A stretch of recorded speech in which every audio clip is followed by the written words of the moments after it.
So explain the net cash flow. So your net cash flow is just basically your income minus your expenses minus your debt service. Your debt service is, well, your expenses are what you normally pay monthly. Is averages around 35 to, well, I'm gonna say 30 to 40%. Sometimes it can go up to 50% as far as your income. But it's based off how old the property is, what work has already been done to the property prior to.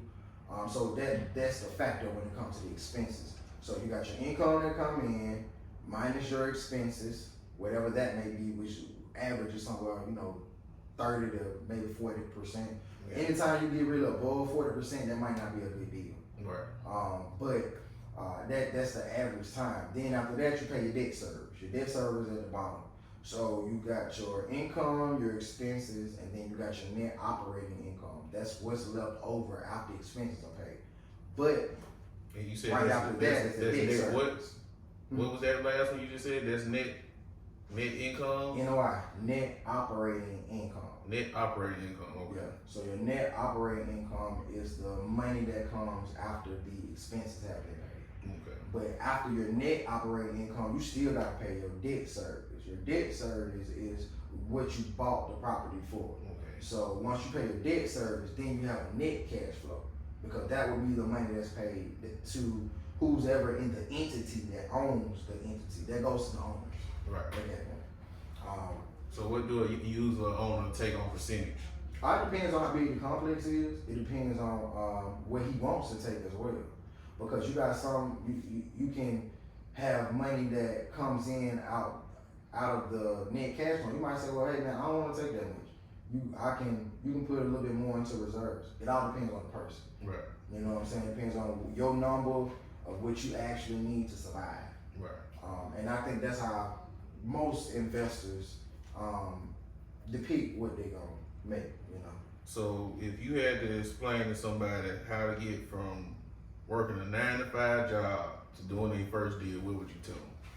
If you had to go back and talk to yourself at 24 years old, and you had to have a deep conversation to tell you that you're gonna be here where you at standing today, what would you tell yourself?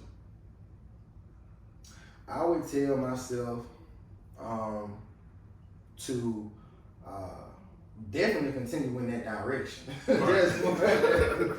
Keep going, but as far as mistake wise, I would say understand more of the economy, understand what's really happening in the market, and I would say if you're gonna buy and depict on holding these properties for a long time, make sure your strategy line up with the property, because certain properties, C-class, B-class, C-class properties are... All right, you gotta explain the classes of properties too. Okay, all right. So an A-class property is basically a property that's built 2014, 15. It's a newer class. Right. B-class is properties that are in between that and I'm gonna say 1980 maybe. I'm gonna say 90, around 1990. When you get into anything behind that, that's C-class. Those properties just been there longer. And plus, depending on where it's located too, depicts if it's a C or B class. Because you can have a property that's a 1975 property that's in Hoover, and it's valued way more higher than the exact same property, that C-class property in West End. Right. You see what I'm saying? It's just location and the year is built is what really determines. Do they put the rent roll into that? Will they put it in classes too? Not so much the rent roll is all really depicting about the class and location. Okay. The years built, and the location of where it is. Okay. Those are really the two factors that determine, you know what I'm saying, which class is in. Yeah. But I would say starting out, start small, man. Don't. I had that issue too. For like a few years, I only worked on big deals. In my mind, I was always told that like it take the same amount of time to do a small deal as they do a big deal, which is true. Right. As far as time wise, but the experience and knowing what to do, I will always tell anybody who just getting started, start small. Like, don't try and do a 150 unit deal. Don't do that. Get in the game. Do a 10 unit. Cause that was my first transaction. I did a 10 unit. I paid $180,000 for a 10 unit apartment complex in West End. The owner was an out of town owner, and this how I structured the deal. He knew nothing about real estate. He was a white man, of course. Right. And it was inherited to him from his daughter, which had went through a divorce, and she got the property. She didn't even want the property, so she gave it to her dad. Right. So he was in his 70s, and me just really getting started. So how I structured the deal, and this is something y'all gonna have to learn about the way you structure transactions. When you structure a deal, you don't always have to bring all the money to the table. You don't always have to go and get a loan from a lender. You don't always have to do that. You can really work what we call seller finance and master leases. Somewhat of the same in essence. So what I did was seller financing. The property was $18,000 a door, $180,000 was the purchase price, which is unheard of now in this market. And that's another reason why you need to get in now, because inflation, prices gonna go up, and they'll never go back to those prices as what they were before. So no matter what they tell you about the economy, it's bad, do a deal so you can get in the game. Just the way you structure it. So back to the deal. It was $180,000. I put down $5,000 for a 10 unit apartment complex. No, I didn't have the $5,000. So I went and got the $5,000, which is called capital raising. We'll say that for another time, but capital raising. So I was able to get the $5,000. Crazy part about it is when I got the $5,000, I didn't have to show no credit. I didn't have to show no net worth. I didn't have to show no W-2s. I didn't have to do none of it. It was the way that I structured the transaction. So I gave my seller, I gave him a monthly payment of $750. All right, because my balance that was left was $175,000. I put $5,000 down, and he held the mortgage for $175,000. So I ended up paying him $750 a month for the mortgage. All right, so So you put $5,000 down, $750 a month, but you got a property value. Property value was probably like $275. It's $275, but you paying $180 for it. I'm paying $180 for it. So how much was the rent roll at that time? At that time, out of the 10 units, I think I had like 6 units that were occupied. Okay. But the thing about that was that it was another 2 tenants that were moving in the next month. So I closed at the end of the month, and I'm gonna show y'all how this worked. The $5,000 that I got, basically I got it back right when I closed, because I got the security deposits and the first month's rent. Right. Meaning that first month, I didn't even have to pay him no money. Right. So I got all the $5,000 basically back. So you pretty much made an infinity deal. Absolutely. Those deals are available, y'all.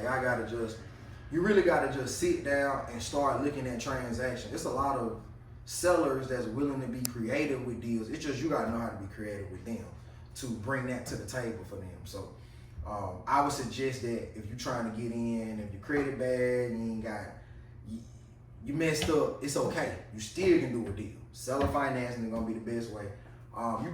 Doing a smaller deal, you probably can come up with $5-10 grand from somebody, because they're gonna look at the deal. They're gonna say, okay, well, this deal, he gonna have this amount coming in every single month from the rent roll, and it's easier to get the money that way because they see how much money coming in, and it's something they can go and touch. Right. You know what I'm saying? Everybody wants something tangible. Everybody wants something tangible you can touch. Right. So that's the key to it. as far as like raising capital. But my suggestion to everybody, man, get in the game. That's what I suggest to anybody. Get in the game. Don't be scared. You gonna make a bunch. Oh my God, you gonna make some mistakes. Don't think you ain't gonna make no mistakes. Don't think that just because you have made this mistake, it's the end of the world. Don't do none of that.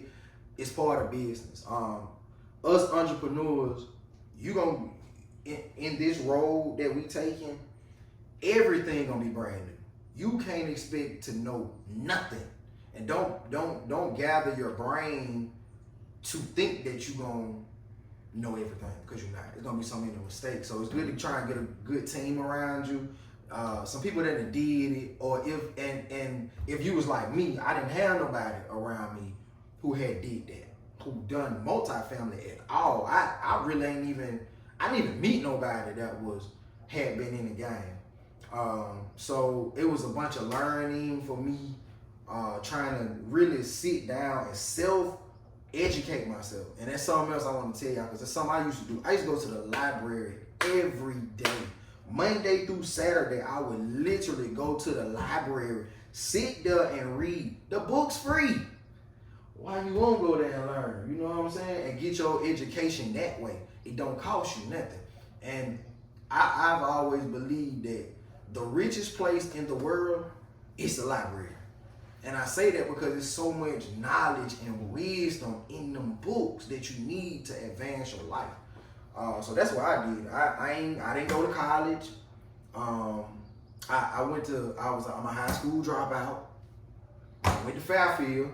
Shout out to everybody at Fairfield. That's my spot. But I ain't graduated, you know. So I chose a route that most people don't choose, but at the same time, I knew it was possible.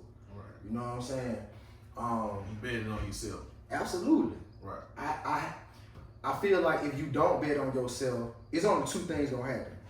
You're gonna live with regret, or you're gonna live with discipline. One or two. Right. Regret is horrible, because you're gonna live your life like, dang, I should have did that. I wish I could have got that. I wish I could have had this. But then when you get to a certain age in life, you can't go back and do that no more. So if you got time, no, do it. Just make it happen. Like, it's gonna be hurtful. Like, I can't tell you that, man, it was so many nights where, man, I didn't know what I was gonna do. I was concerned about my family, worried about everything. But I continue to go forward no matter what, because that's really all you can do. You gonna make some mistakes. So I have to reiterate that 1,000 times, because, man, we'll lose stuff and we'll be like, man, it's the end of the world, bro. I'm finna fall off. So I had somebody explain to me like this. He like, you can run fast, but when you fall, you still falling forward. Because you got momentum. So when you fall forward, push yourself back up and keep going. Because that's the only thing you can do. You can't sit and wallow in it. You know what I'm saying? Because it has to be a solution.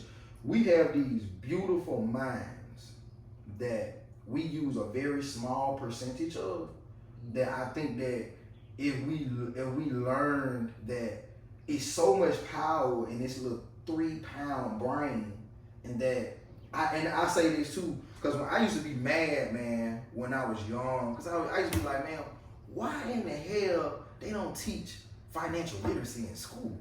I used to be like, I could never but then as I got older, I started to see, no, they don't want you to know it. Because they want to keep you working. They want to keep you locked down, paying the government 30-40% on your taxes. They want to keep that money coming in. So you just got to be smart enough to try and get out the box. And to all the young black dudes out here, man, I come from the same locations and spots y'all do. I know how hard it is out here for us. The environment, the people that's around you, that's trying to push you in a direction that you ain't even trying to be in. I tell all y'all young folks, man, you ain't got to sell no drugs. You ain't got to be no robber. You ain't got to be out here doing none of that. All you got to do, go to the library, bro. I'm telling you, it's free. Go get you a library card. Use your mind.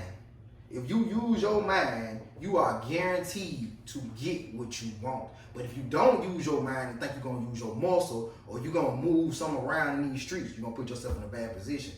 And us being who we are, you know, and us being in these environments and we have so many distractions around us, you know what I'm saying? And poverty is something that honestly, that's all we really know. I went through the same thing because think about this, when you in the hood, all you hear, man, I ain't got it, bro. I ain't got it. That's all you hear. Everywhere you go, man, I ain't got scarcity. Everybody mind in poverty. You have to learn to change your mental to abundance. And when you change your mindset to abundance, you read the Bible tell you that.